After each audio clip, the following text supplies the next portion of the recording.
po sana initially doon sa Correctional Institute for Women sa Mandaluyong. However, during the supposed transfer po ay she felt ill po. That's why the House of Representatives issued another order na instead po doon sa Women's Correctional ay ilipat po siya at dalhin po sa Veterans Memorial Hospital po. However, hindi po natuloy po yon because meron pong interference. In fact, if I may share, yung video po, kumakalat naman po ito. In fact, galing po ito sa grupo nila na yung mismong head po ng security po ni BP Sara ay tinulak yung police po natin. At hindi po ito ordinaryong police, siya po ay doktor. And he was precisely present there to assist at siguraduhin na, ayan po, si Dr. Jason Villamor po, police po siya na naka-assign po sa QCPD. He was specifically instructed to assist po the patient at dalhin po siya personally po doon sa Veterans Hospital. However, tinulak po siya ng mismong security po ni BP Sara, si Colonel Lachica, at we cannot let this pass. This is obviously can qualify to a case of direct assault. In fact, pwede po itong masabi na qualified direct assault because he is also a public officer. Malinaw po sa ating mga batas na kung ikaw ay public officer and you lay hands against a agents of a person's authority whose presence there is by virtue of his performance of his official duty. He was directed to assist the patient and yet he received some cursing, but he exercised self-restraint at hindi po pumatol. But you can see in the video na tinulak po siya mismo. So we will file the necessary cases against Colonel Lachica and others who interfered doon po sa implementation po ng orders ng Congress po.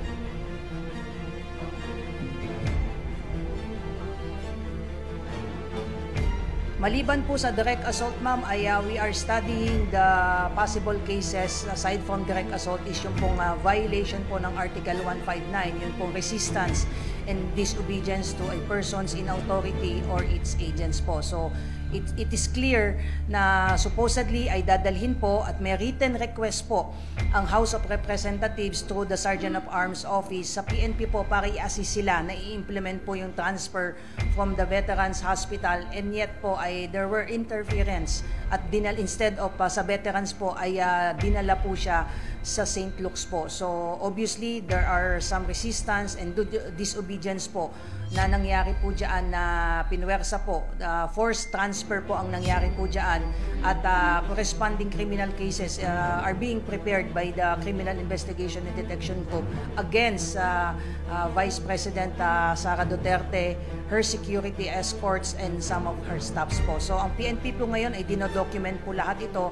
May naka-body-worn cameras naman po yung ating mga pulis.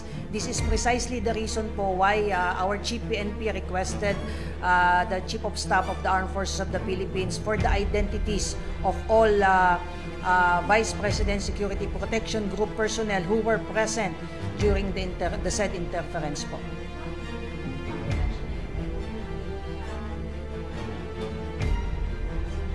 Yes, supposedly po ay again through because of the assistance, meron pong written request ang House of Representatives. That is why nagpadala po ang PNP ng QCPD ambulance. Supposedly doon po isasakay si Asek Laika at si Dr.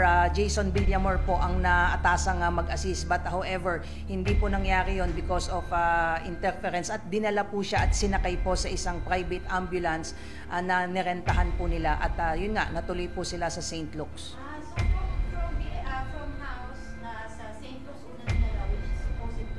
Sa Veterans po. Tapos from St. Luke's, tsaka pala ipinalik ng Philippines. After Asek Laika was discharged, naglabas po ng discharge order po ang St. Luke's at again, in compliance with the order of the House of Representatives, ay kailangan po siyang ilipat sa isang government hospital which is precisely being done. Hindi lang dito po sa kaso na ito na normally hindi po tayo nagpapadala sa private hospital kundi sa government owned and controlled hospitals po. So yan po yung and if you may recall also that entails the the appearance po ni General Torre because yung mga police po natin, junior officers po, were being ignored and disregarded po. That's precisely the reason why General Torre was seen the one reading the order issued by the House of Representatives for the transfer of Asek Laika Lopez from St. Luke's to Veterans Memorial Hospital po.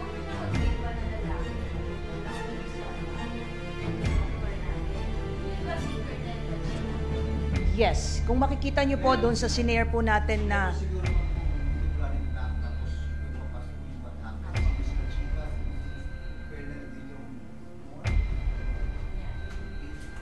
yung una.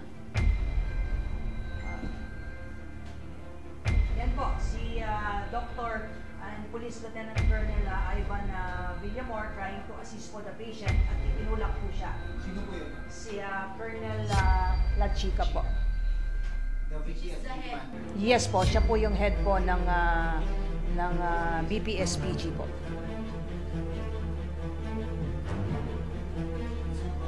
qualified. Yes po, because again, we are studying na it can be elevated to qualified direct assault because he lay hands against a public agents of a persons while in the performance his official duty po.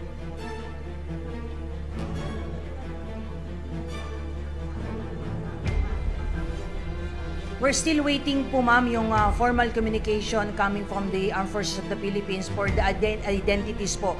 Our Chief PNP formally sent a letter to our Chief of Staff requesting for the names of those BP, SPG personnel who were on duty on that particular time po. I have to check po at ongoing lang po kasi yung hearing ngayon, nandun si General Torre. I cannot confirm whether isa po yun sa isasampa o yun na po yung pagsampa po ng kaso. I understand po we're still waiting, at least on the part of the CIDG, they're still waiting for the identities of some of the security escorts who were present in this particular instance po.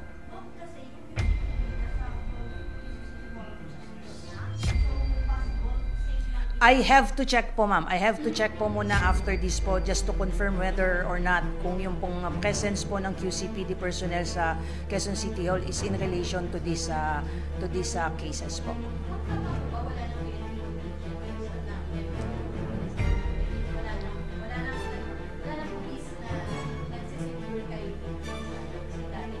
If you remember ma'am, last July, we recalled 75 PNP personnel detailed po sa Vice Presidential Security Protection Group because they were downloaded po sa NCRPO and we retain at least 31. However, these 31 PNP personnel detailed under BP SPD or Presidential Vice President Security Protection Division which is under the BPSPG ay underutilized po ito, hindi po ito nagamit, yung naiwan po ng 31. This is again prerogative of our Vice President. That's why they were recalled since underutilized. But yesterday po I understand meron po tayong pinadala additional na 24 PNCO, non-commissioned officer and 1 PCO, so total po ng 25 to complement po yung BPSPG po. Ma'am, totoo yung 25 ito na yung magiging security ni BP at pull out na yung 345 from AFP? As to the pull-out po ng 300 plus AFP contingent po sa BPSPG, I think the best person to ask there is the representative from AFP. But on the part of the PNP, I can confirm that we sent 25 PNP personnel sa BPSPD which is under the BPSPG and the BPSPG is under PSC po. So yun ang kaya kong i-confirm. Now we sent yesterday po yung ating 25 PNP personnel.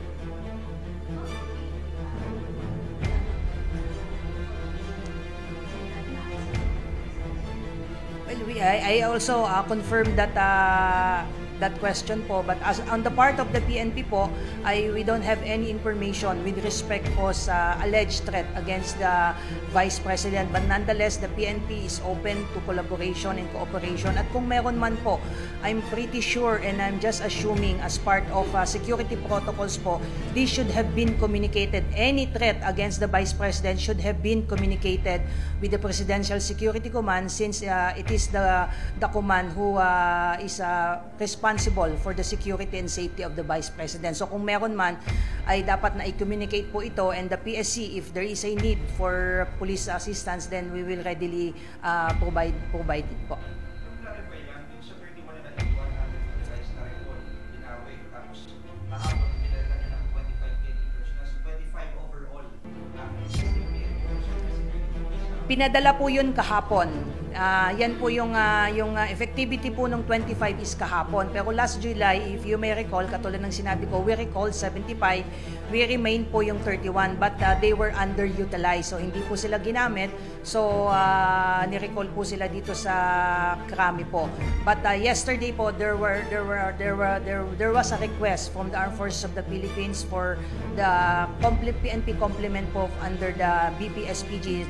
That is precisely the reason why we sent 25 PNP personnel yesterday na detail po sa Vice Presidential Security Protection Division, which is under the Vice President Security Protection Group po.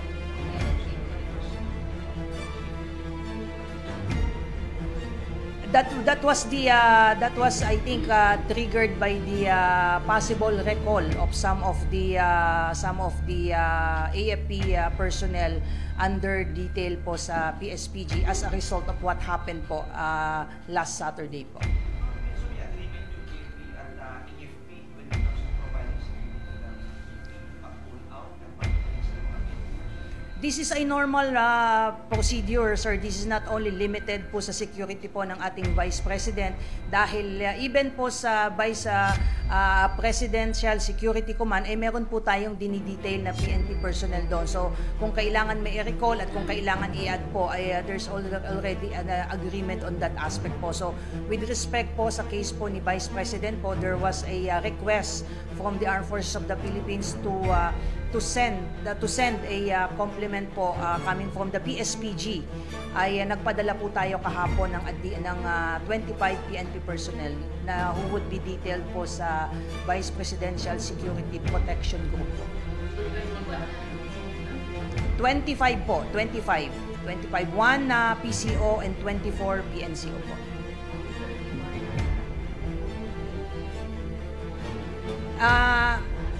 Underutilized po sila, naiwan po sila noon nung pinull out po natin nung July po noon because they were downloaded.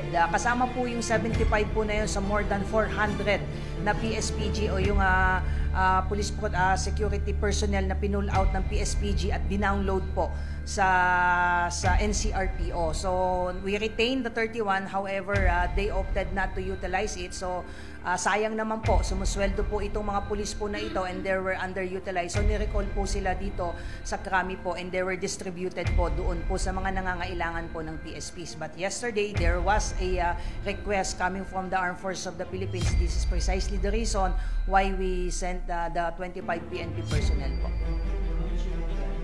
PSPG po, PSPG. That is, I have to check po. I have the names but I have to confirm po whether they are part of the previous 31 po o iba po ito. I have to check po.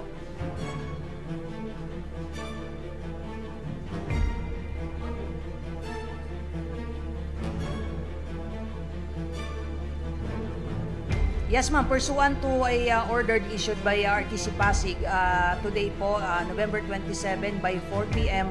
we expect na we will be transferring po the custody of Apollo Cubuloy to the Pasig City Jail pursuant to the court order issued that po. Hindi na po, diretso na po siya. Kung matatandaan niyo po, nung mahuli po natin siya nung September 8, he was temporarily detained po dito po sa custodial facility to give way po doon sa order po ng court na mag-undergo po siya ng medical assessment because of the motion filed by their camp na requesting na ma-house arrest po siya or hospital arrest. That was denied by the courts, but however the court ordered po the PNP to conduct a medical finding. So natapos na po yun, nakapag-comply na po tayo sa korte. But if you may recall, last November 8 hanggang November 16, he was given medical furlough po sa Heart Center po, and then ito po, may panibago po uling lumabas na order na hanggang today po ay dapat makabalik na po siya. So nung November 22 po ay nag-issue po ang korte ng RTC po ng Pasig para i-transfer po yung kanyang custody po, dahil remember po, temporary lang naman po yung kanyang detention dito sa Krami, and since tapos na po yung medical assessment at nakapag-submit na po tayo ng compliance sa korte, so there is no more reason for him to stay po dito sa Krami po. At malinaw naman po yan na dapat po doon po siya at yung iba pa pong mga nakakasuhan na dapat nakakulong po sila sa BGNP pending po yung trial ng kanilang mga cases po.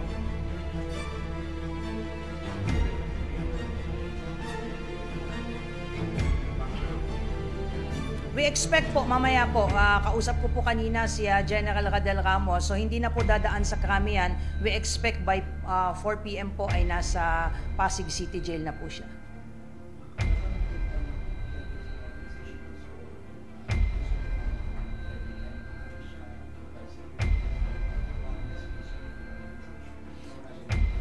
Well, for one po, this is again in compliance with the court order po, at sinabi ko nga po kanina na yung kanyang detention naman po talaga dito ay temporary, and we welcome po the order issued by the court, at definitely it entails financial and human resources po kapag tayo po ay nag-escort sa kanya papunta sa hospital, papunta po sa mga court appearances po nila. Definitely po mga more or less mga 40 to 60 PNP personnel lagi ang kasama dyan sa convoy kapag kailangan po siyang i-transfer to and from the venues po. So definitely, this will ease po the burden on the part of the HSS po in providing security escort every time he needs to go out of Camp Crame po.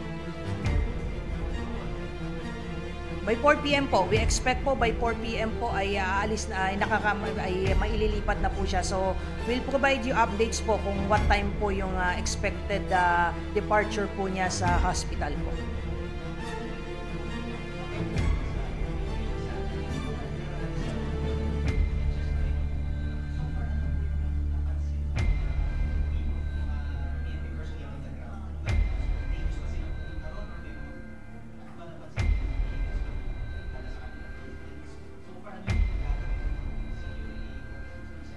Just to provide you some updates lang muna before answering your question po. As of 10 a.m. po today, mga more or less na sa mga 100 po na mga tao po yung nagko-converge po doon sa likod po ng EDSA Shrine, and I understand they were allowed by the management of the EDSA Shrine, provided po na yung purpose po nila, pagpapasok po sila sa chapel po doon ay magdadasal po sila, at they are prohibited from engaging in any protest action, particularly inside the chapel po. So hindi rin po sila pinayagan na mag-overnight po doon sa loob ng chapel. There are some videos na lumalabas po, if I may share again, na yung iba po doon, allegedly, again, let me reiterate, allegedly, were transported from their barangays papunta po doon sa lugar. Pinangakuan daw po na babayaran po sila at pakakainin po. In fact, yung iba po sa kanila ay nagreklamo dahil allegedly ang pangako sa kanila ay bibigyan sila ng 500 for 3 days, pero ang ibinigay lang ay 200 po. Nandyan po, it was documented. Di ko alam kung sino po yung nagpalabas nito. We just want to share it with you po. Ito po yung isang tao na nagsasabi. Lakas. Ito po yung nagkukwento na isang tao na hinatak lang sila ng kanilang mga barangay para pumunta doon. At mamaya ipapakita din, parang may mga resibo pa nung mapagbigay sa kanila ng 200 po.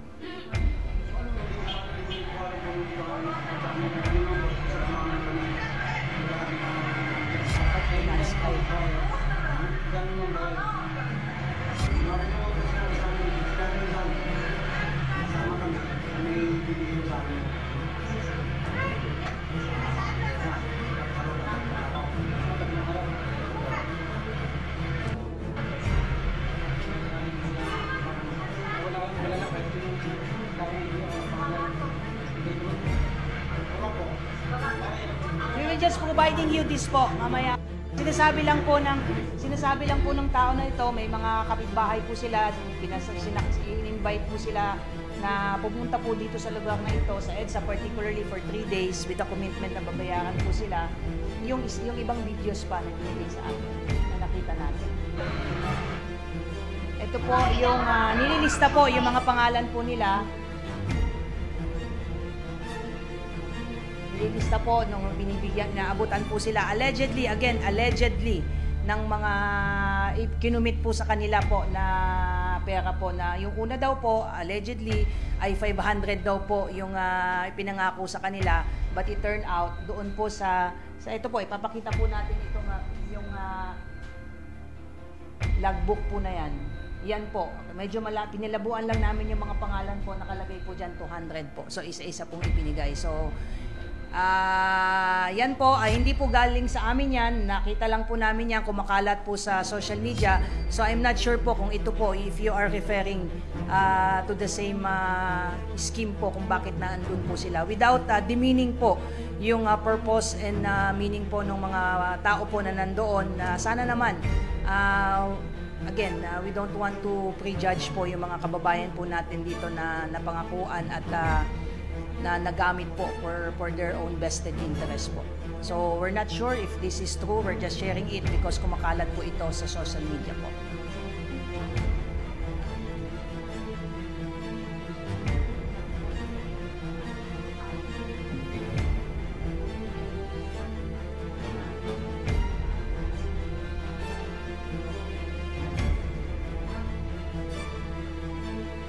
Lahat naman po tayo may kakapatan magpahayag ng ating mga saloobin, pero at this point in time, yung ating pakiusap sa ating mga kababayan, let us all be discerning sa lahat po ng lumalabas. Marami pong may mga personal and vested interest po na sinasakyan po yung mga political issues ngayon. Ang pakiusap natin, let us spare the Armed Forces of the Philippines and the Philippine National Police from this political noise.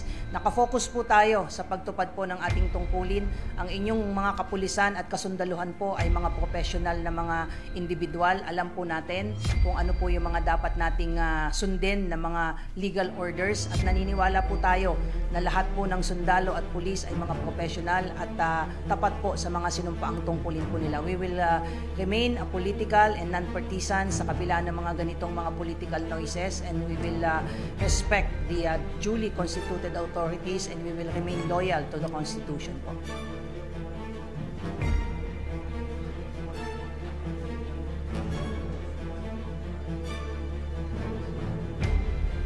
We'll have to check po, sir. We'll have to check kung meron pong barrel na registered under her name po at meron pong firearms. We'll provide you later information po.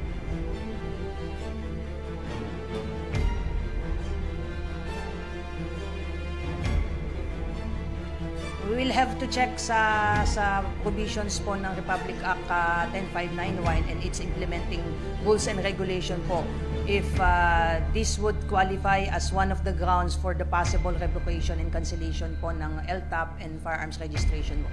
We'll give you more information on this po.